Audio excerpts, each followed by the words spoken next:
एक बार एक बहुत बड़ा बिजनेसमैन एक छोटे से गांव में जाता है। उसका प्लान होता है कि उस गांव में एक फैक्ट्री लगानी है। वो एक ऐसी जगह तक पहुंच जाता है जहां पर उसके सामने नदी होती है और उसके सामने गांव होता है। अब उसके पास में दो ऑप्शंस होते हैं, एक कि वो सड़क के रास्ते से घूम करके उस गांव तक पहुंचे जिसमें करीब करीब 8 घंटे लगेंगे क्योंकि डायरेक्ट कोई रास्ता नहीं है वहां तक पहुंचने का।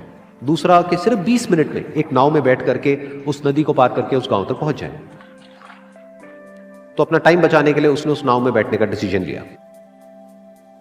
वो नाव बहुत ही छोटी सी थी जिसमें एक तरफ एक आदमी बैठा था जो कि नाव चला रहा था और दूसरी तरफ ये बिजनेसमैन बैठा हुआ है।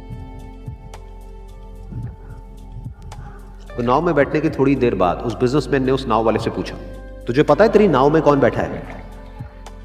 तो नाव वाले ने बड़े ही भोलेपन से कहा हाथ जोड़ करके, नहीं साहब मुझे नहीं पता आप कौन है। तो बिजनेसमैन बोला, अरे तू अखबार नहीं पढ़ता है क्या?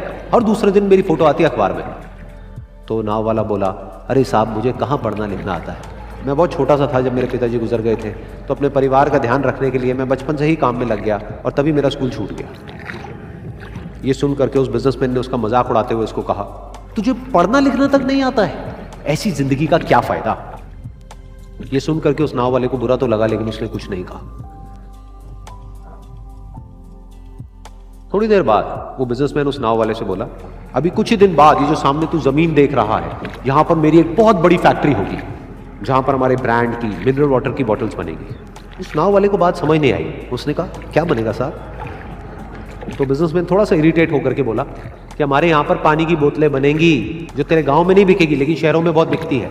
अरे कभी तू शहर गया होगा तो तूने देखी होगी पानी की बोतलें रखी होती है दुकानों पर। फिर वो नाव वाला बोला, अरे साहब मुझे कैसे पता होगा, मैं तो कभी इस गांव से बाहर गया ही नहीं। फिर वो बिजनेसमैन उसके ऊपर हंसते हुए बोला, तू कभी इस गांव से बाहर तक नहीं गया, तुझे पता ही नहीं कि शहर क्या होता है? अरे ऐसी जिंदगी का क्या फायदा? उसकी ये बात सुन करके उस नाव वाले को सच में लगने लगा कि मेरी जिंदगी शायद किसी काम की नहीं है। अपनी इस सोच की वजह से उसका नाव से ध्यान हटा और तभी नाव की टक्कर हो गई एक बड़े से पत्थर से, जिसकी वजह से नाव में पानी भरने लगा और नाव डूबने लगी। उस जगह पर पानी बहुत ही गहरा था और किनारा दूर था।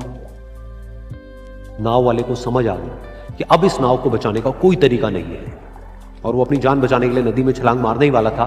तभी उसने उस बिजनेसमैन से पूछा, साहब आपको तैरना तो आता है ना? तो बिजनेसमैन घबरा करके बोला, ऐसा क्यों पूछ रहे हो, मुझे तैरना नहीं आता है। उसकी ये बात सुन करके नाव वाले को हंसी आ गई और वो बोला, अरे साहब आपको तैरना तक नहीं आता, ऐसी जिंदगी का क्या फायदा? ये सुन करके उस बिजनेसमैन को अपनी गलती का एहसास हुआ और वो हाथ जोड़ करके उस नाव वाले से बोला, तुम जो कहोगे मैं तुम्हें दूंगा, बस मेरी जान बचा लो। तो उस नाव वाले ने बोला, अरे साहब आप घबराओ नहीं, मुझे सिर्फ तैरना नहीं आता है, मुझे डूबते हुए लोगों को बचाना भी आता है, आप मुझे कस के पकड़ लो, मैं आपको कुछ नहीं होने दूंगा। और फिर उस नाव वाले ने ना सिर्फ अपनी बल्कि उस बिजनेसमैन की भी जान बचाई। तो इस कहानी से हम एक बहुत बड़ी सीख ले सकते हैं कि हमें जिंदगी में कभी भी किसी का भी मजाक नहीं उड़ाना चाहिए या उसको अपने से कम नहीं समझना चाहिए, क्योंकि हमें नहीं पता कि हमें कब कहां कैसे किसकी जरूरत पड़ जाए।